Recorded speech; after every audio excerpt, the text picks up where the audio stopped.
Assalamualaikum warahmatullahi wabarakatuh.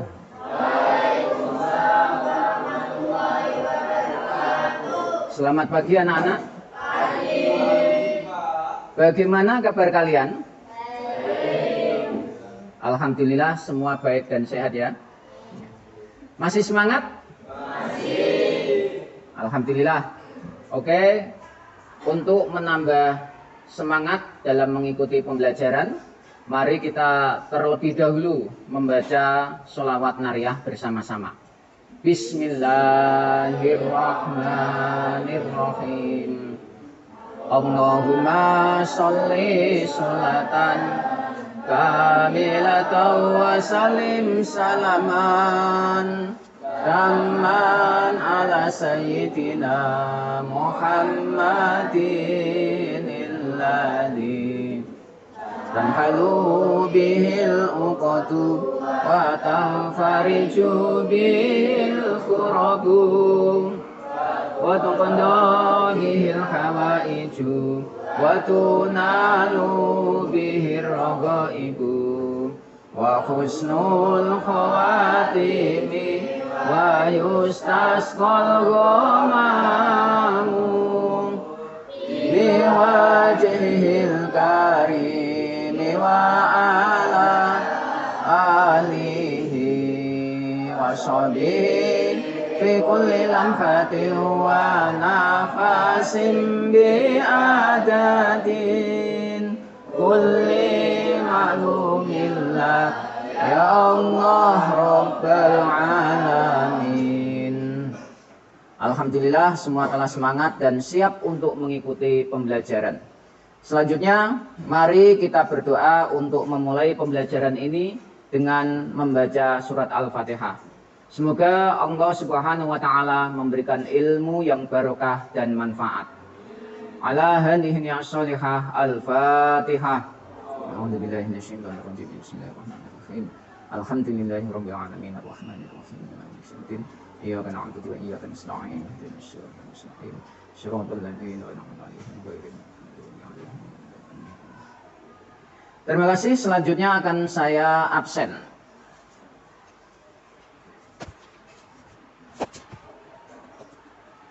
Abdullah Abbas, Afifatun Nikmah, Ananda Hildan Karyanto Putra, Aprilia Fadilatul Hikmah, Citra Salsabila, Dewi Wulandari, Duwiyatul Aliyah, Hilda Tasya Bila, Hanifah Fatimah, Hayi Lailatul M, Ira Fazira, Isna Abdul Ngufron, Istiqomah Nur Laili, Khalid Bisri Asyabani, Muhammad Wildan Nabil, Muhammad Yasir Fuadi, Naila Solaina, Nur Nailatul Muna, Pinka Adesti, Rangga Pratama, Putri Syafa'ah, Raisatun Niswah, Saiful Anwar, Tri Suryani,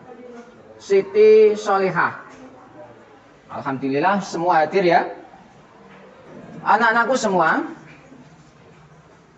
kemarin kita telah mempelajari tentang hudud, yaitu suatu hukum yang disyariatkan oleh Allah Subhanahu wa taala di dalam sistem syariat Islam. Kewajiban menjalankan hudud bukanlah hal yang bersifat khilafiyah. Namun kewajiban dan hukum dasar hukuman hudud adalah masalah yang qat'i. Dan sekarang kita pada saat ini mempelajari materi selanjutnya, yaitu tentang peradilan Islam. Anak-anakku semua, sebelum saya sampaikan materi pada pertemuan kali ini, akan saya sampaikan terlebih dahulu kompetensi dasar, indikator, dan juga tujuan pembelajaran pada materi kali ini. Kompetensi dasar yang pertama adalah meyakini kebenaran hukum syariat Islam tentang peradilan Islam. Yang kedua, memiliki sikap adil dan penuh tanggung jawab serta patuh sebagai implementasi dari pemahaman tentang peradilan Islam. Yang ketiga, menganalisis ketentuan Islam tentang peradilan Islam dan hikmahnya. Yang keempat, menunjukkan contoh penerapan ketentuan Islam tentang peradilan Islam. Adapun indikator pencapaian kompetensi adalah sebagai berikut. Pertama, menjelaskan pengertian peradilan Islam.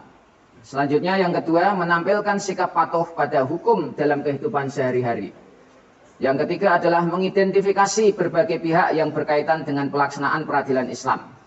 Yang keempat, mempraktekkan ketentuan Islam tentang peradilan Islam. Adapun tujuan pembelajaran, yang pertama adalah bahwa setelah mempelajari materi, peserta didik diharapkan memiliki kompetensi sebagai berikut.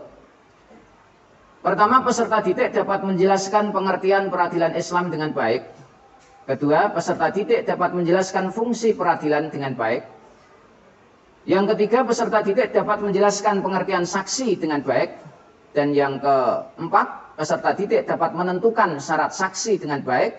Yang kelima, peserta didik dapat menganalisis saksi yang tertolak dengan baik. Selanjutnya yang terakhir adalah peserta didik dapat menganalisis hikmah peradilan Islam dengan baik. Anak-anakku semua, untuk lebih memudahkan pemahaman tentang materi peradilan Islam, akan saya putarkan video pembelajaran dan tolong diperhatikan, diamati, dan dipahami dengan baik dan benar. Assalamualaikum warahmatullahi wabarakatuh. Bismillah, alhamdulillah, wassalatu wassalamu ala rasulillah, Sayyidina wa maulana Muhammad ibn Abdillah, wa ala alihi wa ashabihi wa man tabi'ahu ila yaumil qiyamah, amma ba'd. Para peserta didik yang berbahagia, dalam kesempatan ini akan saya sampaikan tentang materi peradilan Islam. Namun sebelum saya sampaikan materi peradilan Islam, silahkan lihat gambar dalam slide tayangan video ini. Gambar sebelah kiri atas adalah gambar hakim. Di situ ada hakim ketua, ada hakim anggota. Kemudian di bawahnya adalah gambar proses persidangan, di mana di situ ada jaksa yang sedang menanyai saksi. Kemudian gambar kanan atas adalah gedung pengadilan, dan di bawahnya adalah gambar hakim sedang mengadili terdakwa. Di situ hadir beberapa hakim dan hadir juga tahanan atau terdakwa yang sedang diadili oleh para. Untuk selanjutnya dalam slide berikut, gambar sebelah kanan adalah hakim sedang menanyai para saksi. Orang-orang yang berbaju putih yang duduk berjajar tersebut adalah para saksi yang sedang ditanyai hakim. Kemudian gambar sebelah kiri adalah beberapa barang bukti yang sangat-sangat diperlukan dalam proses pengadilan. Para peserta didik yang berbahagia, mari kita mulai pembahasan materi peradilan Islam. Untuk mengawali materi peradilan Islam ini, maka terlebih dahulu akan diuraikan tentang pengertian peradilan Islam.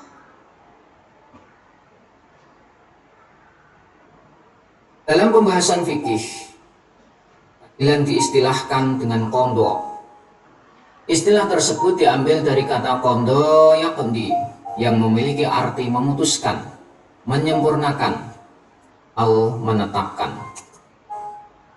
Secara makna terminologi, peradilan adalah suatu lembaga pemerintah atau negara yang ditugaskan untuk menyelesaikan atau menetapkan keputusan perkara dengan adil berdasarkan hukum yang berlaku. Selanjutnya kita bahas tentang fungsi peradilan.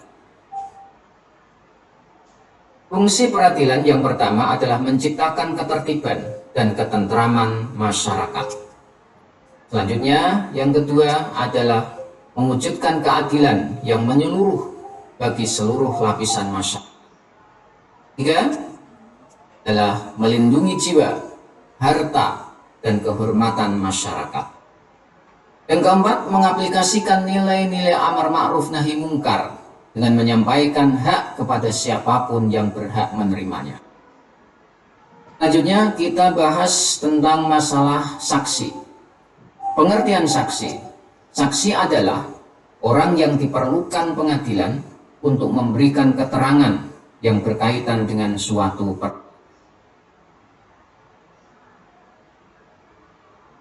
syarat-syarat menjadi saksi. Pertama, Islam. Kedua, balik. Ketiga, berakal sehat. Keempat, merdeka. Kelima, adil.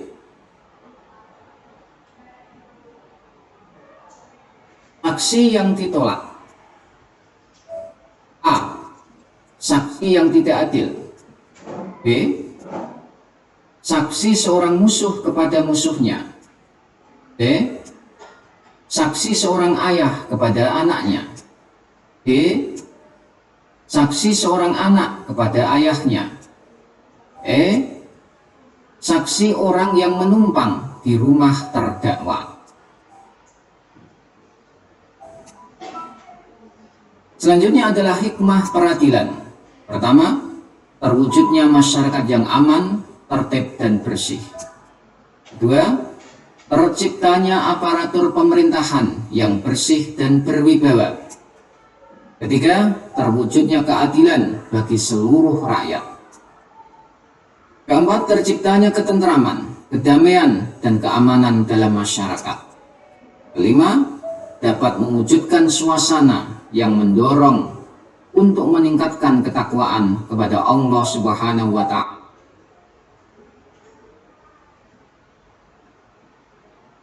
Kesimpulan, peradilan adalah suatu lembaga pemerintahan negara yang ditugaskan untuk menyelesaikan atau menetapkan keputusan atas setiap perkara dengan adil berdasarkan hukum yang berlaku. Pembahasan peradilan meliputi hakim, saksi, penggugat, tergugat, barang bukti, dan sumpah. Saksi. Saksi adalah orang yang diperlukan oleh pengadilan untuk memberikan keterangan yang berkaitan dengan suatu perkara demi tegaknya hukum dan tercapainya keadilan dalam pengadilan. Kesimpulan yang ketiga, syarat-syarat saksi, yaitu Islam, balik, berakal, merdeka, dan adil. Yang keempat, saksi yang tertolak. Di antaranya adalah A. Saksi yang tidak adil. B. Saksi seorang musuh kepada musuhnya. E. Saksi seorang ayah kepada anaknya. D. Saksi seorang anak kepada ayahnya. E. Saksi orang yang menumpang di rumah terdakwa. Demikian materi peradilan Islam telah saya sampaikan dan semoga bermanfaat. Wassalamualaikum warahmatullahi wabarakatuh. Demikian tadi video pembelajaran telah kalian lihat bersama-sama. Tentu kalian sudah memahami apa yang disampaikan di dalam video pembelajaran tersebut. Namun apabila ada yang belum paham, saya persilahkan untuk bertanya. Mohon izin bertanya, Pak, apakah wanita boleh menjadi hakim? Terima kasih, pertanyaan yang bagus dari Mbak Ira. Apakah di antara kalian ada yang bisa menjawab apa yang ditanyakan oleh Mbak Ira? Silakan. Ya, Pak. Ya, silakan. Menurut Imam Hanafi, wanita boleh menjadi hakim untuk menyelesaikan segala urusan kecuali masalah had dan qisas. Terima kasih, bagus sekali jawaban dari Mas Khalid Bisri. Jadi menurut madhab Hanafi, wanita boleh menjadi hakim kecuali tentang urusan masalah had dan qisas. Untuk selanjutnya barangkali ada yang bisa menjawab lagi, monggo. Ya, Mbak Hikmah, silakan. Menurut mazhab Maliki, mazhab Syafi'i, dan mazhab Hambali, wanita tidak boleh menjadi hakim dalam peradilan Islam. Bagus. Jadi menurut madhab Maliki, Syafi'i dan Hambali, wanita mutlak tidak boleh menjadi seorang hakim. Terima kasih sekali atas jawaban-jawaban yang telah disampaikan oleh teman-teman kalian. Jadi bahwasanya menurut Imam Hanafi, seorang wanita itu boleh menjadi hakim kecuali dalam urusan masalah hak dan masalah kisos. Dan menurut Imam Maliki, Imam Syafi'i dan juga Imam Hambali, wanita mutlak tidak boleh menjadi seorang hakim. Namun ada satu pendapat yang memperbolehkan wanita itu boleh menjadi hakim dalam urusan apa saja, baik dalam urusan perdata maupun dalam urusan pidana. Pendapat tersebut adalah dari Imam Ibnu Jarir At-Tabari. Beliau berpendapat bahwa segala urusan, baik yang menyangkut hak ataupun yang menyangkut kisos, dan juga tentang permasalahan-permasalahan perdata, itu boleh ditangani oleh seorang hakim wanita. Jadi menurut Ibnu Jarir At-Tabari, seorang hakim wanita berkedudukan sama persis dengan hakim pria, yaitu bisa menangani segala macam urusan. Baik, untuk selanjutnya silahkan berdiskusi, dibagi menjadi dua kelompok. Kelompok pertama, yang kedua bangku dari selatan, dan kelompok yang kedua adalah kedua bangku yang dari tengah ke utara. Untuk kelompok pertama, silakan membahas tentang masalah hakim. Apa saja yang kalian ketahui tentang hakim, silakan dianalisis bersama. Kemudian untuk kelompok yang kedua adalah membahas tentang masalah saksi. Apa yang kalian ketahui tentang saksi, silakan dianalisis bersama. Oke, silakan dibentuk kelompoknya, lalu kemudian diskusi bersama-sama. Waktu berdiskusi 10 menit. Silakan dimulai dari sekarang.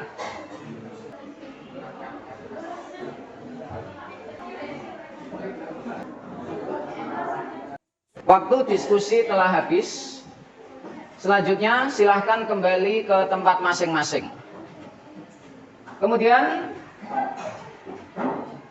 saya persilahkan masing-masing perwakilan kelompok untuk mempresentasikan hasil diskusinya masing-masing. Silahkan kelompok pertama yang diwakili oleh ketuanya. Kelompok pertama, silahkan maju ke depan untuk mempresentasikan hasil diskusi kelompoknya. Assalamualaikum warahmatullahi wabarakatuh. Saya ketua kelompok 1 akan mempresentasikan hasil diskusi kelompok 1. Dalam diskusi kelompok kami membahas seputar masalah hakim. Adapun hasil diskusi kelompok kami adalah sebagai berikut. Seorang hakim harus memiliki adab dan etika berikut. 1. Melaksanakan tata tertib pengadilan. 2. Berbuat adil atau memperlakukan sama terhadap orang-orang yang berperkara. 3. Hakim dalam memutuskan suatu permasalahan harus dalam keadaan stabil. Hakim tidak boleh memutuskan perkara dalam keadaan marah, sakit, sangat lapar, haus, sangat susah atau sangat gembira, dan dalam keadaan menahan air yang sangat serta mengantuk. 4. Hakim tidak boleh menerima hadiah dalam bentuk apapun dari orang-orang yang sedang berperkara, karena secara psikologis akan mempengaruhi objektivitas. Sekian dari kelompok kami. Assalamualaikum warahmatullahi wabarakatuh.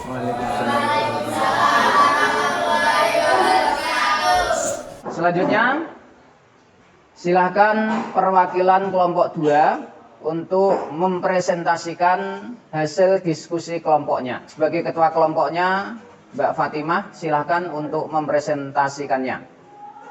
Assalamualaikum warahmatullahi wabarakatuh.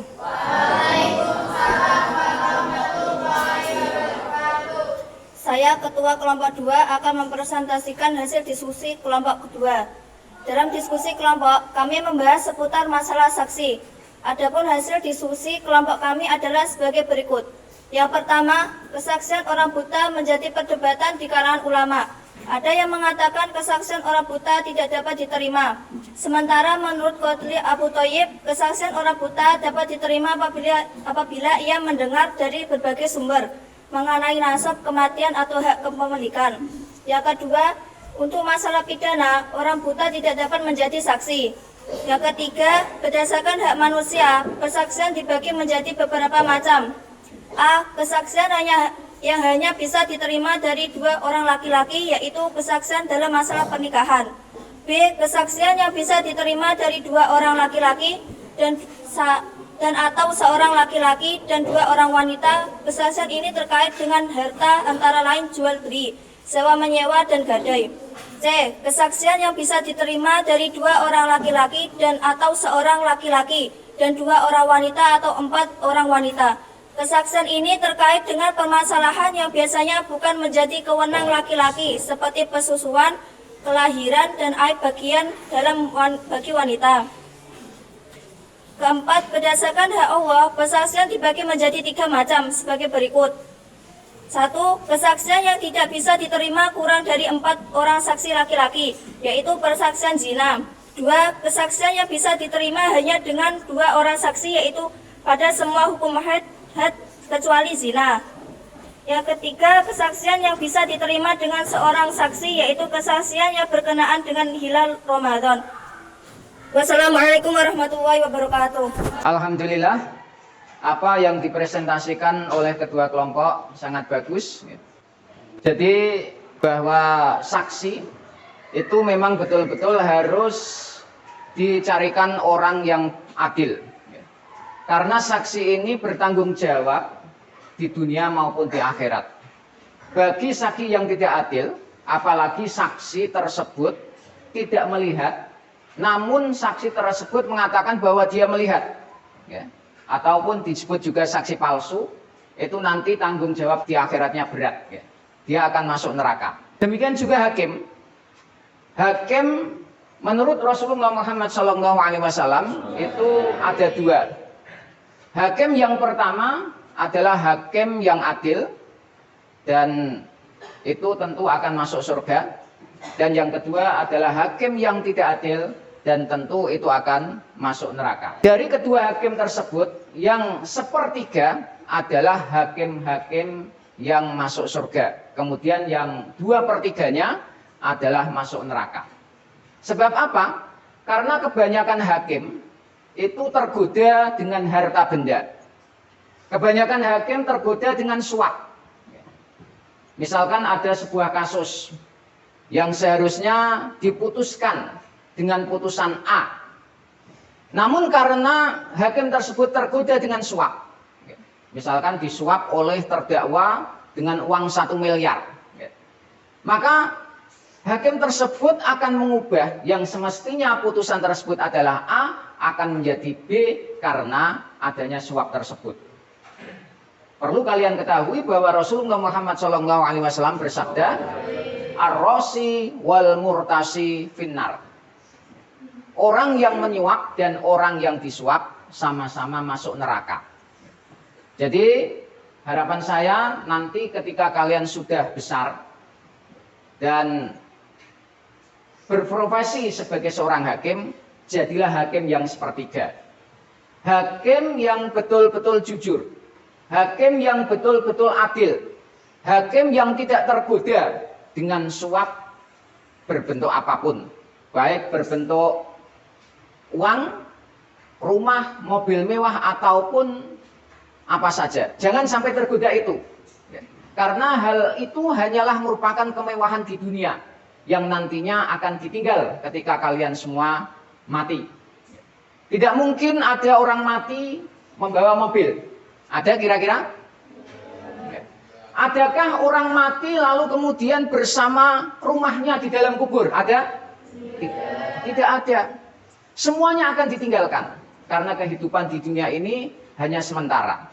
Dan hidup di dunia ini memang bergantian. Jadi yang sekarang hidup, besok mati. Yang sekarang kecil, besok akan menjadi besar, dan akan menjadi dewasa, dan akan menjadi seorang pimpinan. Baik pimpinan kehakiman, pimpinan ulama, pimpinan negara, dan lain sebagainya. Dan perlu kalian ketahui bahwa hidup yang sementara ini memang harus hati-hati. Karena kehidupan yang abadi adalah ada di akhirat. Dan ketika di akhirat inilah nanti seorang hakim yang adil itu akan merasakan nikmat daripada perbuatannya ketika di dunia ini. Hakim yang adil di akhirat akan masuk surga. Dan surga adalah merupakan balasan Allah Subhanahu wa Ta'ala yang sangat-sangat nikmat. Tidak ada kenikmatan di dunia ini yang melebihi kenikmatan di surga. Namun di samping itu ada satu nikmat yang memang betul-betul melebihi kenikmatan apapun yang ada di surga, yaitu kenikmatan berjumpa dengan Allah Subhanahu wa Ta'ala. Dan untuk bisa liqa'illah, berjumpa dengan Allah Subhanahu wa Ta'ala, maka ketika di dunia itu betul-betul harus melaksanakan perintah dari Allah Subhanahu wa Ta'ala dan menjauhi larangan-larangan Allah Subhanahu wa Ta'ala. Dan di antara perintah Allah Subhanahu wa Ta'ala adalah menjadi hakim, harus menjadi hakim yang adil. Ketika dalam memutuskan suatu perkara, putuskanlah perkara dengan adil dan berdasarkan hukum-hukum yang telah disyariatkan oleh Allah Subhanahu wa Ta'ala. Ketika nanti seorang hakim memang betul-betul melaksanakan tugasnya dengan baik dan benar, melaksanakan tugas hakim dengan adil dan benar, maka akan mendapatkan kenikmatan berupa kebahagiaan di dunia dan juga kebahagiaan di akhirat. Demikian pembelajaran kali ini dan semoga bermanfaat. Untuk itu, sebelum saya tutup pembelajaran di pagi hari ini, ada baiknya kalian tulis soal-soal yang nanti akan kalian kerjakan di rumah, dan kemudian untuk selanjutnya bisa kalian kumpulkan. Silakan ditulis.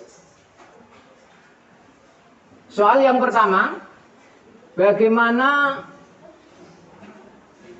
hukum wanita menjadi seorang hakim?